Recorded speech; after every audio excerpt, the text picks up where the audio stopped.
Hello and welcome back to the Karma Stories podcast. I'm Rob and I hope you are having a wonderful day today. Today I have 3 stories for you from the Tales from Tech Support subreddit. Let's get our nerd on. This story comes to us from a tear. Client claims we scammed him since his phone gave a probably faulty notification. Some context, I work in a phone repair shop and this is one of the many stories I have. The actors in this story are me and an old guy with a hearing aid, whom I'll refer to as OG. OG is a godsend test of patience, as he's one of the most annoying clients I've had to deal with, partly because he tends to scream at me, likely due to being partially or fully deaf, as deaf people usually have trouble regulating their voice. I understand that much, but I lost my sympathy for him once he started demanding that we work for free or else he'd sue us. So one day, OG walks into the shop. Due to his age, he's a bit slow with everything. I greet him with my regular cheerful tone, "Hi, how may I help you?" OG doesn't say a word, puts his retro briefcase on the table, and slowly rummages through it, looking for his phone. Many clients do this thing, the old, "let me be dead silent until I find what I'm trying to show you" performance. Really awkward, 10 out of 10 experience. I sigh in my mind, knowing that this is going to be another slow client on more than just one level. After finally pulling out his phone, he explains his problem to me. He screams, "Hello, my phone's battery's not very good. The phone gave me a notification," checks his notes, "on random date as well as on random date that the phone's battery has an issue. Can you change my phone's battery?" Now, we can do that, but note that his phone is old AF, a Samsung Galaxy J3 from 2016. It won't receive any software updates. The OS is filled with unneeded temporary files and therefore prone to bugs. Maybe it's as slow as he is on the uptake. I answer that we can, he agrees, we change the battery, and he is returned the phone. Interaction ended, or so I thought. This was nowhere near the last time I had to see this guy. A week later, he comes back into the shop to loudly claim that, "You never changed my phone's battery. I still get the error message about the battery. Change it or I'm going to sue you." I assure him that we definitely changed the battery, but old guy was not gonna hear it. I explained it all, yet it seemed he didn't hear me and continued his accusations. I tried talking louder, but this guy was having none of it. "Either change the battery, for free mind you, or I will sue you," he shouted at me. I tried to the very best of my ability to nicely explain to him that we didn't want to scam him. In the middle of my explanation, he cuts me off with, "If you won't change it, then be prepared to hear from my lawyer." And then he storms out at the pace of a continental drift. Cue next month when he returns. He does his whole ritual again, slowly walking up, dead silent, opening his briefcase, looking for his phone and paper note, and then begins screaming, "I got the battery error message again at random date as well as last week. Change the battery or else." I try to make him understand that the error message was probably due to his phone's old age.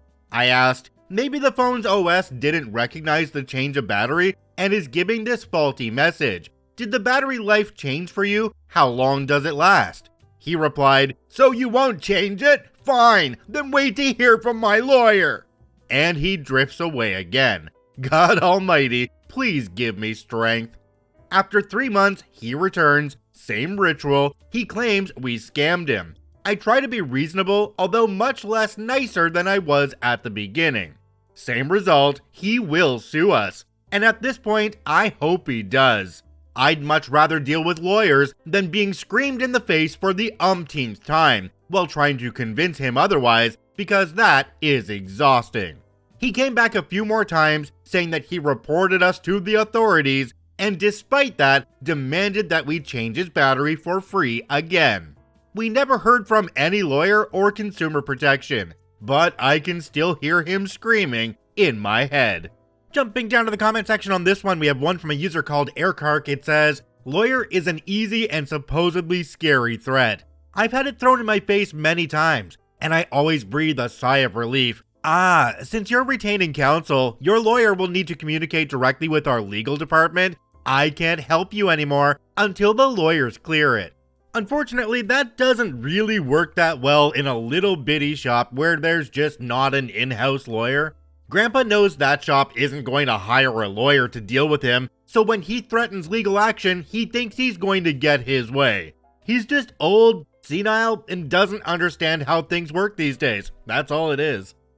This story comes to us from Joe Don Fan. The first time I saved the day. My first job, configuration technician, building up IBM PCs and PC clones to customer specification. I even went to school for computer hardware, and my classes included AC and DC circuitry, machine language coding, integrated circuit theory, all kinds of stuff. About the only things I've ever used since are the troubleshooting class and technical writing, but I digress. As I said, building up machines to customer specifications, usually hundreds of machines for companies. My first project was 150 IBM PC ATs for the US Postal Service, but sometimes I'd get called on for other duties as assigned.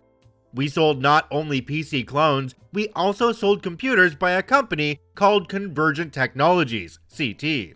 I've started some discussion of CT machines in another post, but what is relevant to this story is, like iPhones and iOS, CT was a closed system. You couldn't walk into your local Egghead and buy a word processor. Software for these machines was sold only by CT authorized resellers, like us. We didn't buy the physical media from CT. Well, not all of it. We had a license to copy and sell the software, and we did it with the robot. I've looked for photos of the robot on the internet, but I've yet to find a photo of a model similar to the one we had. But let me try to give you an idea of how big this was and how it operated. First, you'd load up the input hopper with 110% of the number of copies you needed. There were usually a few failures. And I just remembered I forgot to tell you to select the size of the hopper. This machine copied both 5 1/4 inch and 8 inch floppies using the same heads. You just changed the blank disk hopper.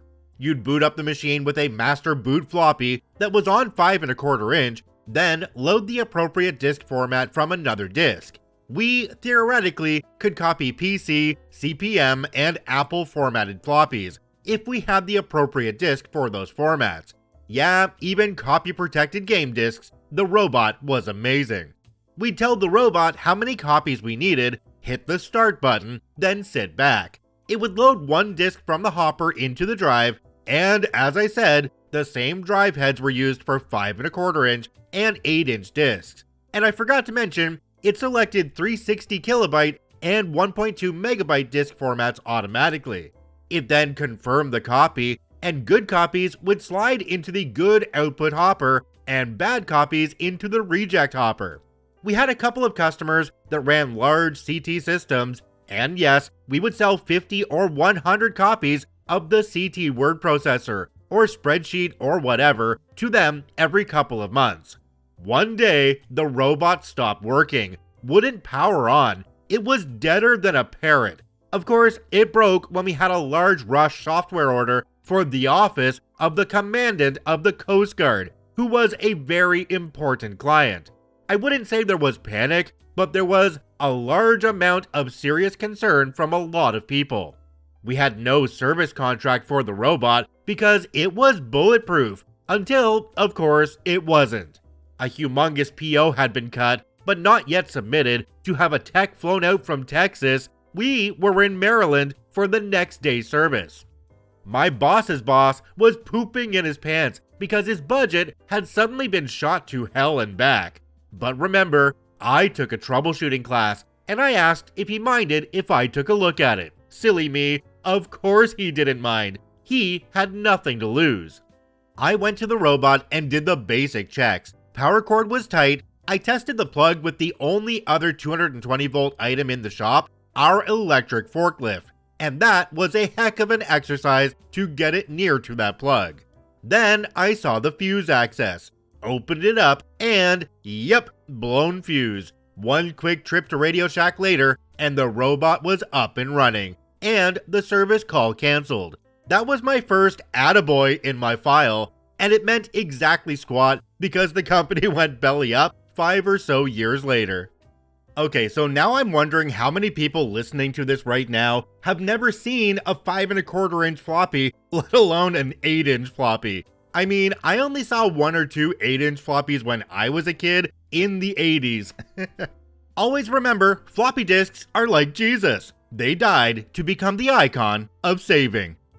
This story comes to us from DurianBoy082, billing agent turned tech support for one call. So I'm a billing agent with one of America's ISPs. Anything you need help with clarifying about your bill, I can handle it. Now, I'm the household IT too. I have an IT degree and am pretty handy myself too.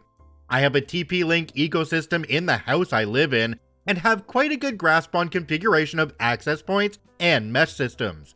This customer call lands on my queue and our tools show a clear indication that he's been calling at least once a day for the last 2 weeks to have his issue sorted out. He upgraded his ISP provided modem to a new one that could sustain faster speeds, since he upgraded his internet to the fastest one the company I work for can offer in his area. His setup is that he has the Wi-Fi router from the ISP and has a TP-Link extender just in his bedroom where he works. His reason for calling in was his TP-Link extender hasn't connected to his new router, even though he was told it would be the same, as if he didn't swap modems. Then my brain definitely knew what to do at that point. He's told me that our own tech support transferred him to TP-Link's own tech support, but they didn't end up solving his problem. The IT help desk of the company that he works for has told him to reach out to us again. Let's just say that after deciphering the issue and just going a bit of back and forth with him, the issue was, even though he's under the impression that he has a new Wi-Fi router that's meant to be configured to be just the same, that just wasn't the case for his TP-Link extender, because it didn't recognize the new modem as the same modem, if that made sense. He acknowledges the possibility, but now hates how he was misled by the first set of people that assisted him. I definitely told the customer, I want this to be the last call you'll have with us for a while. And his reply, with a mix of sarcasm and a threatening tone, I sure hope so. The last time he's configured the extender was almost 5 years ago, and I asked him if at any point he was advised to download the Tether app of TP-Link and reset and reconfigure the range extender to connect to his new Wi-Fi router. He said no, and that was the first time that he was suggested to do so. It's a good thing this particular customer was quick on his feet too, since he was able to go through the mounds of registrations and 2FA to set up on the TP-Link app. 15 minutes of asking questions to get the context of his issue and state of his equipment. 15 minutes of him doing the actual work with me on the phone, with the most critical thing for him to do was reset the extender with a paperclip on the reset button while the extender is plugged in. After the Tether app says it's all configured, he connected to the extender from his company laptop, was able to connect to their company VPN, and he was good to go. With a sigh of relief and him actually clapping his hands when he was all connected, he was happy. I was satisfied with the assistance provided. We ended the call on a good note despite him having a pretty neutral and "I'm going to rain hell on you if you don't fix this issue" tone in his voice at the start of the call. Felt good, might do it again in another call when necessary. Jumping down to the comment section on this one, there's one from a user called Nukeman64. It says, "Excellent job, my friend. You stayed with him and did all you could. Call center worker here. It's possible that the other tech support agents couldn't help or send a tech because it was the customer's personal equipment. I know with my ISP I work for, a customer's personal devices are out of scope for us, and we're not supposed to touch them. But awesome job on troubleshooting." OP responded to this one and said, "Honestly, half the reason why I agreed to tackle the issue with him was because he was kind, optimistic, and chill from the get-go, and because the last 2 calls I had prior to him were pretty heavy calls. Mind you, I had the ability to get their bills straightened out and put them on a promotion that could more or less lock in their price for at least 24 months. Me and that particular customer had a great conversation of our mutual interest in horology while tackling the issue on the extender. Yep, I did internet tech support in a call center for quite a few years, and that is one thing that's completely true. Do not touch any of the customer's equipment unless it's to power cycle. And even then, we're just going to tell them that they need to power cycle it, and we're not allowed to help them do it. The funny thing about this is, if I had done the procedure that OP did in this case in the call center that I worked in, I probably would have gotten a satisfaction survey back from the customer with like a 3 out of 5 because none of the other people were able to help, regardless of whether I fixed their issue or not. And then I would get reamed out by my supervisor for going outside of my scope of support. That's just how it worked there. Did you know every Karma Stories video is also produced in podcast form? You can search for Karma Stories on every major podcasting platform. I thank you for watching and listening. I hope you have a wonderful day, and we'll see you tomorrow.